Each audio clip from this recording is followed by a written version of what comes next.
మాజీ ముఖ్యమంత్రి వైఎస్ జగన్ పై టీడీపీ చేస్తున్న కుట్రలు మరోసారి బయటపడ్డాయని వైఎస్ఆర్సీపీ సీనియర్ నేత మాజీ చీఫ్ విప్ గడికోట శ్రీకాంత్ రెడ్డి అన్నారు. హైదరాబాద్ లోని సోమాజిగూడ ప్రెస్ క్లబ్ లో నిన్న మీడియాతో మాట్లాడుతూ కూటమి ప్రభుత్వం ఏర్పాటైన నాటి నుంచి ఒక పథకం ప్రకారం వైఎస్ జగన్ కు హాని తలపెట్టేందుకు కుట్రలు జరుగుతున్నాయని ఆందోళన వ్యక్తం చేశారు.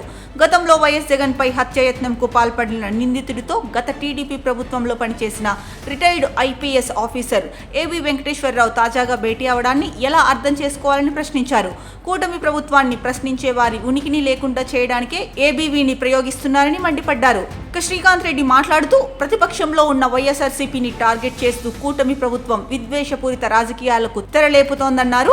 మాజీ ముఖ్యమంత్రి జగన్ ని అంతం చేయాలన్న కుట్రకు టీడీపీ పథక రచన చేస్తుందా అనే అనుమానాలు కలుగుతున్నాయన్నారు. విశాఖ ఎయిర్పోర్ట్ లో 2018 అక్టోబర్ 25న అప్పటి ప్రతిపక్ష నేత వైఎస్ జగన్ పై శ్రీనివాస్ అనే వ్యక్తి హత్యాయత్నంకు పాల్పడిన సంగతి ప్రజలందరికీ తెలుసు. ఈ ఘటనను అప్పుడు అధికారంలో ఉన్న చంద్రబాబు ప్రభుత్వం అవహేళన చేస్తూ మాట్లాడడమే కాకుండా కేసును నీరుగార్చేందుకు తీవ్రంగా ప్రయత్నం చేసింది. ఈ కేసులో నిందితుడిగా ఉన్న శ్రీనివాస్ ను హత్యాయత్నం జరిగిన సమయంలో ఇంటెలిజెన్స్ చీఫ్ గా పనిచేసిన ఏబీ వెంకటేశ్వరరావు తాజాగా వెళ్లి పరామర్శించడం చూస్తుంటే గతంలో మిస్ చేసుకున్న అవకాశాన్ని ఈసారి పక్కాగా అమలు చేయాలన్న కుట్ర కనిపిస్తోందన్నారు. ఏబీవీ ఆలోచనపై అనుమానాలు ఉన్నాయి. మా అనుమానాలకు బలం చేకూర్చేలా జగన్ పర్యటనల్లో కూటమి సర్కార్ భద్రతను తగ్గించేసింది.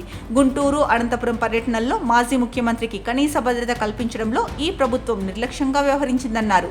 జగన్ ను అంతం చేయాలనే కుట్రతోనే ఎయిర్పోర్ట్ లో మెడ మీద పదునైన కత్తితో శ్రీనివాస్ దాడి చేశాడని, దీనికోసం పక్కాగా ముందస్తు వ్యూహం ఉందని జగన్ పై హత్యాయత్నం ఘటనపై ఎన్ఐఏ తన ఛార్జ్ షీట్ లో పేర్కొంది. ఈ కేసును తప్పుదోవ పట్టించే ప్రణాళిక రూపొందించుకుని తాజాగా ఏబీవీ నిందితుడిని వెళ్లి కలిశాడు. జగన్ పై తనకున్న వ్యక్తిగత ద్వేషాన్ని ప్రదర్శిస్తున్నాడు. గతంలో ఏబీవీ ఇంటెలిజెన్స్ చీఫ్ గా ఉన్న సమయంలో అత్యాధునిక పరికరాలు కొనుగోలు చేసి వైఎస్ఆర్సీపీ నాయకుల ఫోన్లను ట్యాప్ చేసి మా పార్టీ ఎమ్మెల్యేల కొనుగోళ్లలో కీలక పాత్ర పోషించాడన్నారు. ఇక ఈ కార్యక్రమానికి పాల్పడిన కారణంగా వైఎస్ఆర్సీపీ ప్రభుత్వంలో ఆయనకు పోస్టింగ్ ఇవ్వని అంశాన్ని మనసులో పెట్టుకుని ఇప్పుడు పథకం ప్రకారం విద్వేషాలు రెచ్చగొడుతున్నారన్నారు. కులాల సమావేశాలు ఏర్పాటు చేసుకుని జగన్ పై తనకున్న కోపాన్ని ప్రదర్శించడంతో పాటు ప్రతిపక్ష నేత గురించి తప్పుడు ప్రచారం చేసి విద్వేషాలు రెచ్చగొడుతున్నాడన్నారు. యువతలో చెడు ఆలోచనలకు బీజం వేస్తున్నాడన్నారు.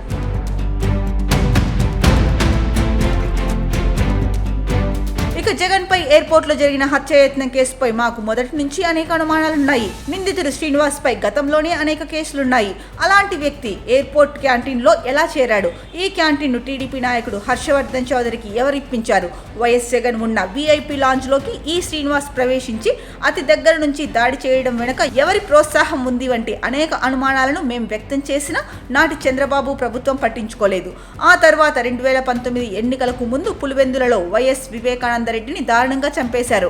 ఆయన్ను ఏ విధంగా దారుణంగా చంపామన్నది నిందితులే పోలీసుల ముందు అంగీకరించారు. చంపిన తర్వాత కూడా ఆయుధాలను ఏం చేశామన్నది కూడా వివరంగా పోలీసులకు చెప్పారు. నిందితులను అప్రూవర్గా మార్పించి బెయిల్ ఇప్పించి స్వేచ్ఛగా బయట తిప్పుతున్నారు. వివేక హత్యలో ఏదో జరిగిందని ప్రజలను డైవర్ట్ చేసేందుకు రోజుకో తప్పుడు కథనం ప్రచారంలోకి తెస్తున్నారు.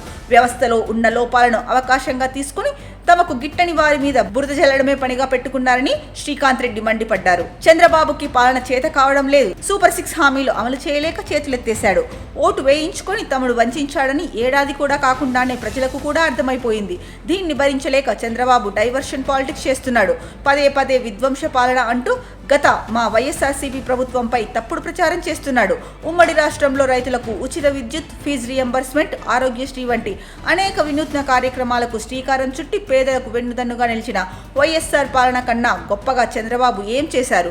ఆఖరికి గడిచిన 5 ఏళ్ల పాలనలో వైఎస్ జగన్ విద్యా వ్యవస్థలో వినూత్న ఆలోచనలతో సంస్కరణలు తీసుకొస్తే చంద్రబాబు 10 నెలల్లోనే నిర్వీర్యం చేశాడు. నాడు నేడు కార్యక్రమం ద్వారా కార్పొరేట్ స్థాయిలో పాఠశాలలను తీర్చిదిద్దితే నేడు కనీసం చిన్నారులకు నాణ్యమైన మధ్యాహ్న భోజనం కూడా అందని దుస్థితికి విద్యా వ్యవస్థను దిగజార్చారు. ఫీజు రియంబర్స్మెంట్ బకాయిలు చెల్లించకపోవడంతో పేద విద్యార్థులు చదువులకు దూరం అవుతున్నారు. సంపద సృష్టించేలా పోర్టులు, ఫిషింగ్ హార్బర్ల నిర్మాణము చేపట్టారు. నాడు నేడు ద్వారా రాష్ట్ర చరిత్రలో ఎవరు చేయని విధంగా 17 మెడికల్ కాలేజీల నిర్మాణం చేపడితే చంద్రబాబు వాటిని ప్రైవేట్కు కట్టబెట్టే ఆలోచన చేస్తున్నాడు. ఈ ప్రభుత్వంలో రైతు భరోసా లేదు, మద్దతు ధర లేదు. చంద్రబాబు ఇస్తారని చెప్పిన అన్నదాత సుఖీభవ హామీని ఇప్పటికీ అమలు చేయలేదు. అప్పులపై అబద్ధాలు చెప్పి తప్పుడు ప్రచారం చేసి జగన్ పై బురద చల్లారన్నారు.